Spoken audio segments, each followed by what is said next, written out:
Hi hello welcome, ಎಲ್ಲ ಹೇಗಿದ್ದೀರಾ? ಎಲ್ಲ ಚೆನ್ನಾಗಿದ್ದೀರಾ ಅಂತ ಅಂದ್ಕೊಂಡಿದ್ದೀನಿ. ಇವತ್ತು ನಾನು ಮಾಡ್ತಾರೆ ರೆಸಿಪಿ ಬೀನ್ಸ್ ಪಲ್ಯ. ಮದುವೆ ಮನೆಗಳಲ್ಲೆಲ್ಲ ಮಾಡ್ತಾರಲ್ಲ ಆ ರೀತಿ ಮಾಡೋದು ಮನೆಯಲ್ಲೇ ಸುಲಭವಾಗಿ ಮಾಡ್ಕೊಳ್ಳೋದು ಹೇಗೆ ಅಂತ ತೋರಿಸ್ತೀನಿ. ಬನ್ನಿ, ಏನೇನು ಪದಾರ್ಥಗಳು ಬೇಕು ಹೇಳ್ತೀನಿ ನೋಡಿ. ಬೀನ್ಸ್ ಪಲ್ಯ ಅಂತ ಹೇಳಿದ್ನಲ್ಲ, ಮದುವೆ ಮನೆಯ ಶೈಲಿಯ ಬೀನ್ಸ್ ಪಲ್ಯ ನೋಡಿ. ಬೀನ್ಸ್ನ ತೊಳೆದ್ಬಿಟ್ಟು ಹೆಚ್ಚಿಟ್ಕೊಂಡಿದ್ದೀನಿ, ಸಣ್ಣಗೆ ಹೆಚ್ಚಿಟ್ಟಿದ್ದೀನಿ. ಒಗ್ಗರಣೆಗೆ ಎಣ್ಣೆ ಬೇಕು, ಸಾಸಿವೆ, ಕಡಲೆಬೇಳೆ ಮತ್ತು ಉದ್ದಿನಬೇಳೆ, ಕರ್ಬೇವಿನ ಸೊಪ್ಪು, ಹಸಿಮೆಣ್ಸಿಕಾಯಿ ಮತ್ತು ಕಾಯಿ ಬೇಕು, ಮತ್ತು ಒಣಮೆಣ್ಸಿಕಾಯಿ ಒಗ್ಗರಣೆಗೆ. ಇದು ರುಬ್ಕೊಂಡು ಕಾಯಿ ಮತ್ತು ಹಸಿಮೆಣ್ಸಿಕಾಯಿ ಎರಡು ರುಬ್ಕೋಬೇಕು. ರುಬ್ಕೊಂಡು ಬರ್ತೀನಿ ನಾನು. ರುಬ್ಕೊಂಡು ಬಂದು ಒಗ್ಗರಣೆ ಹಾಕೋದು ತೋರಿಸ್ತೀನಿ ನಿಮಗೆ ನೋಡಿ. ಮೆಣ್ಸಿಕಾಯಿ ಹಾಕ್ಕೊಂಡಿದ್ದೀನಿ, ಮೆಣ್ಸಿಕಾಯಿ ಪೇಸ್ಟ್ ಬರ್ತೀನಿ, ತೋರಿಸ್ತೀನಿ ನಿಮಗೆ ಹೆಂಗೆ ಮಾಡ್ಕೊಳ್ಳೋದು. ಆಮೇಲೆ ಕಾಯಿ ಹಾಕಿ ಪೇಸ್ಟ್ ಮಾಡ್ಕೊಳ್ಳೋಣ ಅಂತ ನೋಡಿ. ಪೇಸ್ಟ್ ಬಂದಿದ್ದೀನಿ. ಇವಾಗ ಇದಕ್ಕೆ ಕಾಯಿ ಹಾಕ್ಬಿಟ್ಟು ಪೇಸ್ಟ್ ಮಾಡೋಣ. ಅಂದರೆ ನೀರು ಹಾಕ್ಬಾರ್ದು, ನೀರು ಹಾಕ್ದಲೇ ಹಂಗೆ ಮಾಡ್ಕೋಬೇಕು. ಪಲ್ಸ್ ಕಡೆ ತಿರುಗಿಸಿದ್ರೆ ಸಾಕು.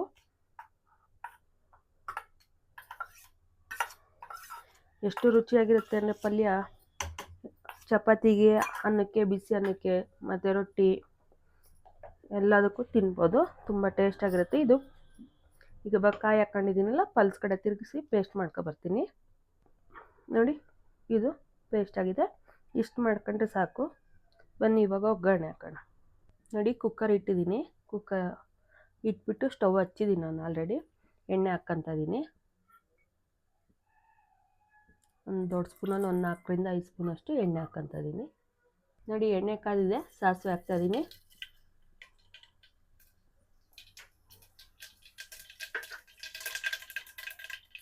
ಕಡಲೆಬೇಳೆ ಹಾಕ್ತಾಯಿದ್ದೀನಿ, ಉದ್ದಿನಬೇಳೆನೂ ಹಾಕ್ತಾಯಿದ್ದೀನಿ. ಅದೊಂಚೂರು ಚೆನ್ನಾಗಿ ಮೊಗ್ಲಿ ನೋಡಿ. ಇವಾಗ ಕಡಲೆಬೇಳೆ, ಉದ್ದಿನಬೇಳೆ ಎರಡು ಗೋಲಿದೆ, ಮತ್ತು ಕರ್ಬೇವಿನ ಸೊಪ್ಪು, ಒಣಮೆಣ್ಸಿಕಾಯಿ ಎರಡೂ ಹಾಕ್ತಾಯಿದ್ದೀನಿ. ಈಗ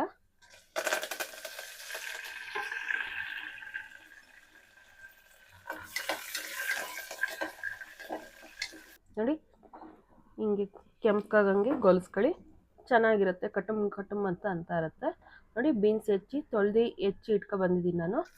ಇವಾಗ ಅದನ್ನು ಇಷ್ಟನ್ನು ಹಾಕ್ಕೊತಾ ಇದ್ದೀನಿ ನೋಡಿ. ಹಾಕ್ತಾಯಿದ್ದೀನಿ ನಾನು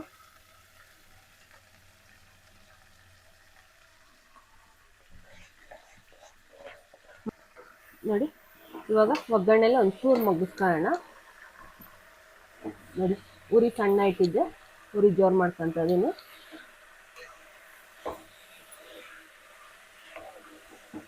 ತುಂಬ ಚೆನ್ನಾಗಿರುತ್ತೆ, ಸಿಂಪಲ್ಲಾಗಿ ಜಲ್ದಿ ಆಗುತ್ತೆ. ಬೇಯಿಸ್ಕೋಬೇಕು, ಬಸ್ಕೋಬೇಕು ಅನ್ನೋದು ರೀತಿ ಏನೂ ಇಲ್ಲ. ಈ ರೀತಿ ಡೈರೆಕ್ಟಾಗಿ ಮಾಡ್ಕೊಬಿಡ್ಬೋದು, ತುಂಬ ಚೆನ್ನಾಗಿರುತ್ತೆ.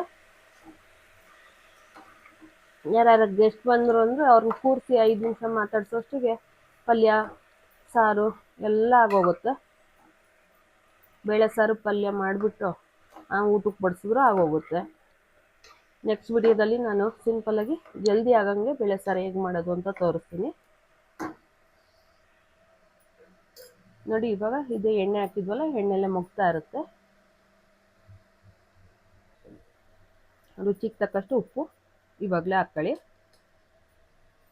ಅದು ಹಾಕ್ಕೊಂಡ್ಮೇಲೆ ಮಿಕ್ಸಿಯಲ್ಲಿ ಖಾರ ಮಾಡ್ಕೊಂಡಿರ್ತೀವಲ್ಲ, ಮಿಕ್ಸಿಯಲ್ಲಿ ಹಸಿಮೆಣ್ಸಿಕಾಯಿ ಮತ್ತು ಕಾಯಿ ಎರಡು ಪೇಸ್ಟ್ ಮಾಡ್ಕೊಂಡಿರ್ತೀವಲ್ಲ, ಅದನ್ನು ಹಾಕ್ಕೊಬಿಡೋಣ ನೋಡಿ. ತೋರಿಸ್ತಾ ಇದ್ದೀನಿ, ಅದನ್ನು ಹಾಕ್ತಾಯಿದ್ದೀನಿ. ಒಗ್ಗರಣೆಲಿ ಮೊಗ್ಗಿದ್ರೆ ತುಂಬ ಚೆನ್ನಾಗಿರುತ್ತೆ. ಮೇಡಮ್ ನೀರು ಹಾಕಲ್ವಾ ಅಂತ ಕೇಳ್ತೀರಾ? ನೀರೇನು ಹಾಕಲ್ಲ, ಹಂಗೆ ಒಗ್ಗರಣೆಲಿ ಏನಿದೆಯಾ ಅವೆಲ್ಲ ಚೆನ್ನಾಗಿ ಮೊಗ್ಬೇಕು. ಒಂದೇ ಒಂದು ವಿಷಲ್ ಮಾಡಿಸಿದ್ರೆ ತುಂಬ ಚೆನ್ನಾಗಿರುತ್ತೆ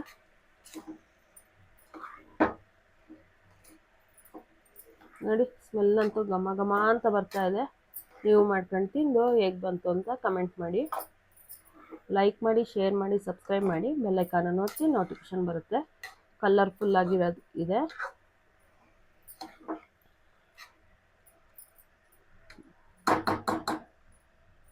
ಮಿಕ್ಸಿ ಜಾರಲ್ಲಿ ಇರುತ್ತಲ್ಲ, ಅದನ್ನು ಹಾಕ್ಬಿಡಿ. ಬೇಕು ಅನ್ನೋರು ಒಂದೇ ಒಂದು ಸ್ಪೂನಷ್ಟು, 1-2 ಸ್ಪೂನಷ್ಟು ನೀರು ಹಾಕ್ಬಿಟ್ಟು ಹಾಕ್ಕೋಬೋದು. ಬೇಡ ಅನ್ನೋರು ಹಂಗೆ ಮಾಡ್ಕೊಳ್ಳಿ.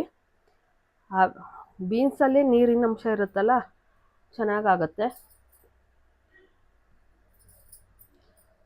ನೀರು ಬಿಡುತ್ತಲ್ಲ ಚೆನ್ನಾಗಾಗುತ್ತೆ.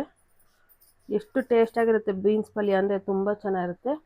ರೊಟ್ಟಿ ಚಪಾತಿ ಎಲ್ಲದಕ್ಕೂ ಕಾಂಬಿನೇಷನ್ ಸೂಪರಾಗಿರುತ್ತೆ ನೋಡಿ. ರೊಟ್ಟಿ ಚಪಾತಿ ಮತ್ತು ಅನ್ನ, ಬರೀ ಅನ್ನ ಮಾಡ್ಕೊಂಡು ಬೀನ್ಸ್ ಪಲ್ಯ ಮಾಡ್ಕೊಂಡು ಕಲಿಸ್ಕೊಂಡು ತಿನ್ಬೋದು, ತುಂಬ ಚೆನ್ನಾಗಿರುತ್ತೆ. ನಾನು ಇಂಗು ಹಾಕೋದು ಸ್ಕಿಪ್ ಆಗಿದೆ. ಬೇಕು ಅನ್ನೋರು ಇಂಗು ಹಾಕ್ಕೊಳ್ಳಿ, ಬೇಡ ಅನ್ನೋರು ಸ್ಕಿಪ್ ಮಾಡ್ಕೊಳ್ಳಿ. ಇವಾಗ ಆಗಿದೆ. ಕುಕ್ಕರ್ ಮುಚ್ಚಳ ಮುಚ್ಚುತ್ತಾ ಇದ್ದೀನಿ. ಒಂದೇ ಒಂದು ವಿಷಲ್ ಮಾಡಿಸ್ತೀನಿ. ಕುಕ್ಕರ್ ಮುಚ್ಚಳ ಮುಚ್ಚುತ್ತಾ ಇದ್ದೀನಿ. ಮೇಡಮ್ ನೀರು ಹಾಕಲಿಲ್ಲ, ತಳ ಹತ್ತಲ್ವ ಅಂತ ಕೇಳ್ಬೋದು. ತಳ ಏನು ಹತ್ತಲ್ಲ, ಒಂದೇ ಒಂದು ವಿಷಲ್ ಬಂದರೆ ಚೆನ್ನಾಗಿ ಇರುತ್ತೆ ನೋಡಿ. ಆಗಿದೆ, ಫ್ರೆಜರ್ ಹೋಗಿದೆ. ಇದೇನು ಮೇಡಮ್ ಇದನ್ನು ಕೈಯಲ್ಲೇ ಇಟ್ಕೊಂಡಿದ್ದೀರಾ ಅಂತ ಅನ್ಕೋಬೇಡಿ. ಕೈ ಆಡೋಣ ಅಂತ ಹಂಗೆ ಕೈಯಲ್ಲೇ ಇಟ್ಕೊಂಡಿದ್ದೆ ನೋಡಿ. ಎಷ್ಟು ಚೆನ್ನಾಗಾಗಿದೆ, ಘಮ ಘಮ ಅಂತ ಇದೆ ಬೀನ್ಸ್ ಪಲ್ಯ. ಇವಾಗ ತಟ್ಟೆಗೆ ಸರ್ವ್ ಮಾಡ್ಕೊತಾ ಇದ್ದೀನಿ. ಇವಾಗ ನಾನು ಮುದ್ದೆನೂ ಮಾಡ್ಕೊಂಡಿದ್ದೀನಿ, ತೋರಿಸ್ತೀನಿ ನಿಮಗೆ ನೋಡಿ. ಮುದ್ದೆ ಆಗಿದೆ, ಮೆಂತ್ಯ ಮುದ್ದೆ ಮಾಡಿದ್ದೀನಿ. ಮೆಂತ್ಯ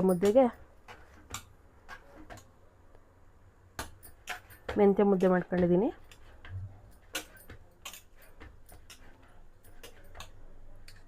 ನೋಡಿ, ತುಪ್ಪ ಹಾಕ್ಕೊಂತ ಇದ್ದೀನಿ ನಾನು ಮೆಂತ್ಯ ಮುದ್ದೆಗೆ. ಸಾಂಬಾರು ಬೇಳೆ ಸಾರಿಗೆ ಮೆಂತ್ಯ ಮುದ್ದೆ ಸೂಪರಾಗಿರುತ್ತೆ. ಹೇಗೆ ಬಂತು ಅಂತ ಹೇಳ್ತೀನಿ ನಿಮಗೆ ನೋಡಿ. ಸೈಡಿಗೆ ಬೀನ್ಸ್ ಪಲ್ಯ ಹಾಕ್ತಾಯಿದ್ದೀನಿ. ತುಂಬ ಚೆನ್ನಾಗಿರುತ್ತೆ ಕಾಂಬಿನೇಷನ್. ಹಿಂಗೆ ನೀವು ಮಾಡ್ಕೊಂಡು ತಿಂದು ಹೇಗೆ ಬಂತು ಅಂತ ಕಮೆಂಟ್ ಮಾಡಿ.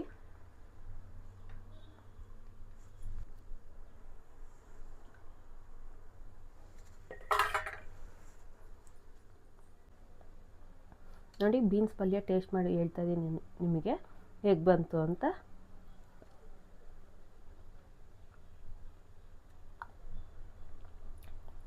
ತುಂಬ ಚೆನ್ನಾಗಿ ಬಂದಿದೆ. ನೀವು ಮಾಡ್ಕೊಂಡು ತಿಂದು ಹೇಗೆ ಬಂತು ಅಂತ ಕಮೆಂಟ್ ಮಾಡಿ. ನೋಡಿ, ಮೆಂತ್ಯ ಮುದ್ದೆನೂ ಅಷ್ಟೇ. ನಿಮಗೆ ಅದ್ರ ವಿಡಿಯೋ ನೆಕ್ಸ್ಟ್ ವಿಡಿಯೋ ಹಾಕ್ತೀನಿ ನೋಡಿ. ಮೆಂತ್ಯ ಮುದ್ದೆ ಬೇಳೆ ಸಾರು ಕಾಂಬಿನೇಷನ್ ಸೂಪರು. ಬಾಯಲ್ಲಿಟ್ಟರೆ ಗುಳುಮ್ ಅನ್ಬೋದು, ಅಷ್ಟು ಚೆನ್ನಾಗಿ ಬಂದಿದೆ. ಲೈಕ್ ಮಾಡಿ, ಶೇರ್ ಮಾಡಿ, ಸಬ್ಸ್ಕ್ರೈಬ್ ಮಾಡಿ. ಬೆಲ್ ಐಕಾನನ್ನು ಒತ್ತಿ ನೋಟಿಫಿಕೇಷನ್ ಬರುತ್ತೆ ನಿಮಗೆ. ಆದಷ್ಟು ವೀಡಿಯೋನ ಶೇರ್ ಮಾಡಿ, ಸ್ಕಿಪ್ ಮಾಡಿಬಿಡಿ, ಎಲ್ಲ ವೀಡಿಯೋನ ಫುಲ್ ನೋಡಿ.